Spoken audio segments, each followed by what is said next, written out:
Hello everyone, सलाम अलैकुम। मैं हूं Mufeed Khan, certified diabetes educator, NLP consultant और न्यूट्रिशनिस्ट। मैं मुफीद वेलनेस सेंटर से बात कर रहा हूं। कोरोना की जो करंट सिचुएशन है उसके बारे में आप सब जानते हैं, लेकिन मैं आपको बताना चाहूँगा एक बहुत ही इंपॉर्टेंट पॉइंट जिसके ऊपर डिस्कशन नहीं हुआ है, वो है कोरोना एनाटॉमी। कोरोना की एक्चुअली जो एनाटॉमी है, बेसिकली हम टेक्निकल डिटेल्स में नहीं जा रहे हैं, लेकिन मैं आपको ये बताऊंगा कि ये कोरोना का फैल रहा क्यों है, ये सेकेंड वेव क्यों आई है, थर्ड वेव क्यों आई है, फोर्थ वेव क्यों आई है, कोरोना पहले से ज़्यादा ताकतवर क्यों हो गया, ये समझना बहुत ज़रूरी है आपको। तो इसके लिए मैं आपको एक आसान ज़बान के अंदर पहले एक एग्जाम्पल पेश करूँगा। जैसे कि किसी भी समाज में, किसी भी सोसाइटी के अंदर एक सिस्टम बना हुआ होता है जिसके अंदर सब लोग होते हैं, आम लोग, नागरिक, सारे सिटीजन्स होते हैं, लेकिन साथ ही साथ बहुत सारे डिपार्टमेंट्स होते हैं जो लोगों की फ़ायदे के लिए होते हैं। जैसे पुलिस का डिपार्टमेंट होता है, कोर्ट अदलिया जुरिस्डिक्शन होता है, वैसे ही हॉस्पिटल्स होते हैं, लेकिन साथ ही साथ कुछ एंटी सोशल एलिमेंट्स होते हैं, चोर, डाकू, उचक्के होते हैं, आतंकवाद या टेररिस्ट होते हैं। ये सब के सब एक सोसाइटी के अंदर जीते हैं। अब होता क्या है कि जो एंटी सोशल एलिमेंट्स है या चोर डाकू हैं, वो लोग अपना काम करते हैं, उनका अपना प्रोफेशन है, उनका अपना पेशा है, तो वो काम करते हैं जिससे समाज को नुकसान पहुंचता है, आम सिटीजन्स को नुकसान पहुंचता है। तो उनके बचाव के लिए पुलिस का महकमा होता है, मिलिट्री का महकमा होता है, जो इनसे आम लोगों को बचाता है और इन लोगों को पकड़ता है। लेकिन एक बात को समझना ज़रूरी है कि ये दोनों के दोनों आपस में कम्युनिकेट करने के लिए, चाहे एक दूसरे से इंटरनल कम्युनिकेशन हो, चाहे बाहर कम्युनिकेशन हो, कोई ना कोई मीडियम यूज़ करते हैं, ईमेल यूज़ करते हैं, व्हाट्सअप यूज़ करते हैं, कोई ना कोई साधन होता है, कोई ना कोई मीडियम होता है। तो ये मीडियम, ये साधन सबका लिए कॉमन होता है। तो मतलब बात यह है कि पुलिस अगर कुछ सोच रही है, बातचीत कर रही है, वो बातचीत आतंकवाद या एंटी सोशल एलिमेंट्स तक पहुंचती है। एंटी सोशल एलिमेंट्स जो है वो कुछ प्लान करते हैं तो उनकी प्लानिंग इन तक पहुंचती है, तो ये एक दूसरे के पीछे लगे हुए होते हैं। ये एक नेचुरल तरीका, ये सबको पता है। लेकिन होता क्या है, होता ये है कि अगर पुलिस को पता चला कि चोर, उचक्के, डाकू कुछ तरीका अडॉप्ट कर रहे हैं, कोई नया मेथड अडॉप्ट कर रहे हैं, तो ये लोग अपने आप को अपग्रेड करते हैं। ये लोग इनको पकड़ने के लिए उसके मुखालिफ प्लान बनाते हैं। अगर इन लोगों को कुछ पता चलता है कि पुलिस इनको पकड़ने के लिए कुछ कर रही है और उसके पास ये डिवाइसेस हैं, तो ये अपने आप को, अपने टेक्निक्स को अपग्रेड करते हैं किस तरह पुलिस से बचें। अगर कैमरा लगाया जाए तो मालूम होता है कि भाई कैमरे की रेंज यहाँ तक है, तो इसके बाजू से कैसे निकला जाए। तो ये हमेशा अपग्रेडेशन चलते रहता है, हमेशा कॉम्पिटिशन चलते रहता है। ठीक यही हाल कोरोना का भी हो रहा है।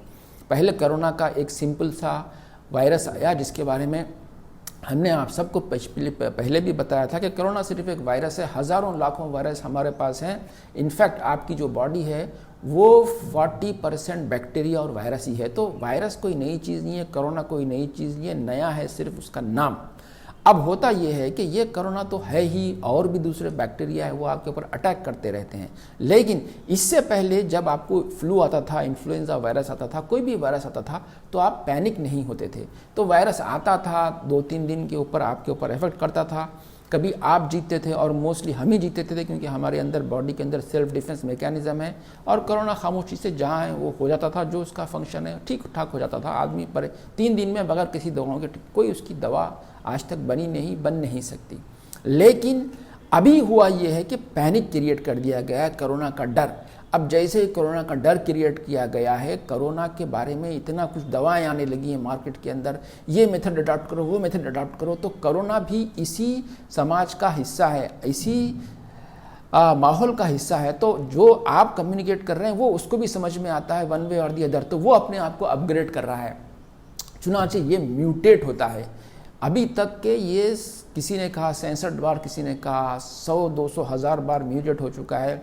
या साइंटिफिकली कह रहे हैं कि फर्स्ट वेव आई, सेकंड वेव आई, थर्ड वेव आई, फोर्थ वेव। ये वेव एक्चुअली है क्या? एवरी टाइम कोरोना अपने आप को अपग्रेड कर रहा है। आप उसके खिलाफ कुछ कर रहे हैं, वो अपने आप को आगे बढ़ा रहा है। पहले वाली दवा इनइफेक्टिव हो रही है, यही कुछ आपके साथ हो रहा है। तो करना क्या है? देखिए, हिंदी में एक कहावत है, अगर आपको पानी में रहना है तो मगरमच्छ से बैर कैसा। तो अगर आपको इस संसार में, इस समाज में जीना है, कोरोना के साथ ही जीना है, तो उससे बैर मत करिए, ना उससे डरिए और ना उससे लड़िए। ये दोनों काम गलत है। ये दोनों काम नहीं करेंगे तो एक इकोसिस्टम के अंदर, जैसे बहुत सारे लोग होते हैं, कोरोना भी होगा और बहुत सारे वायरस हैं और आप भी होंगे। जैसे हमेशा चलता था, life as usual, life normal चलते रहेगी। तो पहली चीज़ ये करना है कि इस चीज़ को समझने के बाद में कोरोना से डरना भी नहीं है, लड़ना भी नहीं है। अगर आप लड़ते जाएंगे तो हर बार जितना ताकत से आप लड़ेंगे उस ताकत से कोरोना फिर ऊपर आएगा और नई वेव आते जाएगी। चुनाचे अभी आप देख रहे हो कि पहले के मुकाबले में अब डिफरेंस ये है कि पहले होता ये था कि लोगों को बुखार आता था, उसके बाद में फिर जो है ब्रेथलेसनेस होती थी, लेकिन अभी कोरोना ने अपने आप को अडॉप्ट कर लिया और लोगों को बुखार नहीं आ रहा है, लेकिन इमीडिएटली ब्रेथलेसनेस शुरू हो रही है, वीकनेस बहुत बढ़ जा रही है।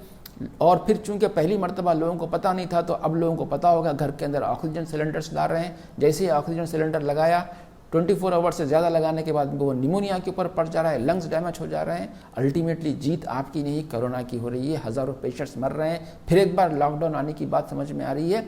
इसलिए बात को समझिए, बिल्कुल नॉर्मल अंदाज में ज़िंदगी गुजारिए, पैनिक को ख़त्म करिए। बेशक कोरोना एक सच्चाई है, एक्सेप्ट करिए, हमें कोरोना के साथ ही जीना है, कोरोना के साथ ही मरना है। लेकिन अगर आप पैनिक नहीं करेंगे और वो नेचुरल मेथड्स अडॉप्ट करेंगे तो आपको इंशाल्लाह कुछ नहीं होगा।